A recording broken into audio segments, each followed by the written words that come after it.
들깨를 베주는 시기가 왔는데요. 이 들깨를 언제 베야 할지 모르겠는 애매하다 생각하시는 분들 계실 텐데 사람마다 다 다릅니다. 우선 농사 방법이. 근데 저희 집은 어떻게 하는지, 언제 이 들깨를 베서 수확을 하는지 설명을 한번 드려보도록 하겠습니다. 벼를 다 추수하고 수확하고 나서 베주는 시기가 딱 알맞다고 생각해가지고 벼를 베고 난 바로 그 직후에 들깨를 베주는데요. 이런 식으로 들깨를 베줄 때 보면은 반 이상이 색깔이 갈색으로 변했죠. 이때 베주거든요, 저희는. 그러면은 나머지가 베고 나서도 나머지가 이 색깔로 변합니다. 저희가 여기 뚝방에다가도 들깨를 심어놨었는데 이 콤바인, 이 벼를 수확하기 위해 콤바인이 지나가기 위해서 어쩔 수 없이 며칠 전에 훨씬 더 빨리 베어줬던 들깨입니다.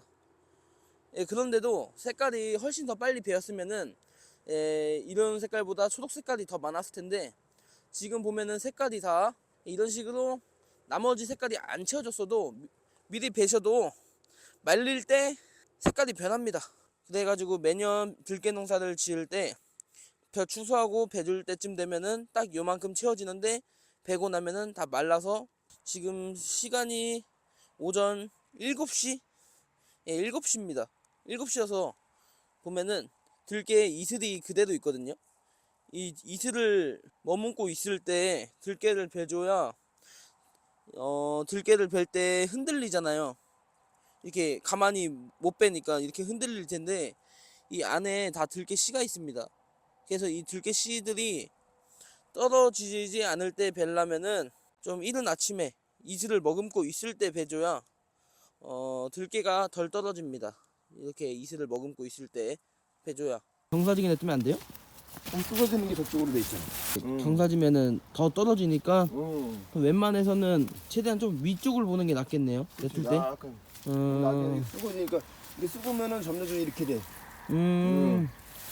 그렇지. 근데 아빠 들깨 색깔이 아직 다 안 변했는데 베도 돼요? 이파리 봐봐. 그리고 저 깨송이가 까매져.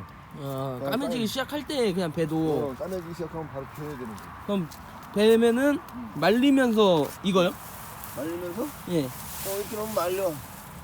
그리고 이제 저 너무 말리고 싶다 그러면은 낫 가져와서 예. 이렇게 뒤집으면 돼. 낫을 갖고 와서 낫이 있다 그러면은 예. 약간 그게 뒤집으면서 이게 예를 들면 이렇게 있어. 예. 말랐지. 예. 예. 그럼 여기다 잡고서 예. 잡았잖아. 낫 이렇게 뒤집어. 그래? 그럼 다시 그럼 이거는 며칠 정도 뒤에 해주면 돼요? 참깨를 베고? 이거? 예. 뒤집는 거? 예. 한 일주일이면 그냥 뒤집어. 일주일 동안 그냥 냅두고 일주일 더 뒤를 말려주다가 이제 털어주면 되는 거야?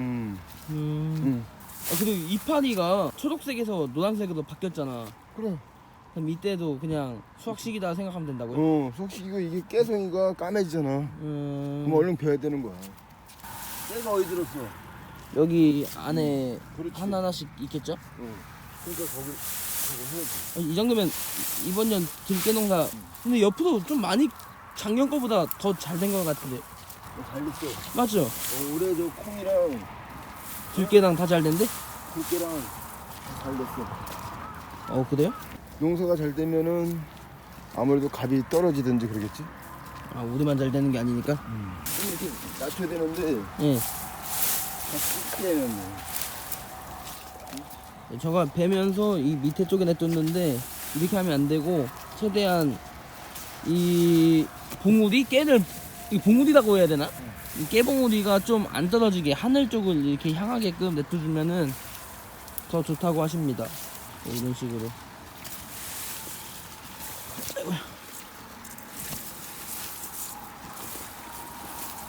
그다음에 아빠 색깔이 변할 때 베주고 깨 봉우리 색깔이랑 그리고 이파리 색깔이 변했을 때 베어주고 말려주는 거지. 제대로 말려주려면 건조를 제대로 해주려면 그리고 한 열흘 뒤에 털어주면 된다고. 자, 보편자반 일주일이면 타는데 베고 나서 일주일 다 말라. 근데 이렇게 수박기 쌓아놓잖아. 예. 그러면 말리는 게 아무래도 밑이 시간이 좀 더 걸리겠지. 원래는 이 정도 쌓아놓으면은 일주일이면 딱 쳐는 거야. 근데 근데 아침마다 이슬이 내리잖아요. 아 그거 관계 없어. 아 그래도 잘 말라요? 그리고 얘가 딱 누르고 있는 게 아니라 다 큰 바구니가 다 공기 통해서 다 말라. 별건 없어.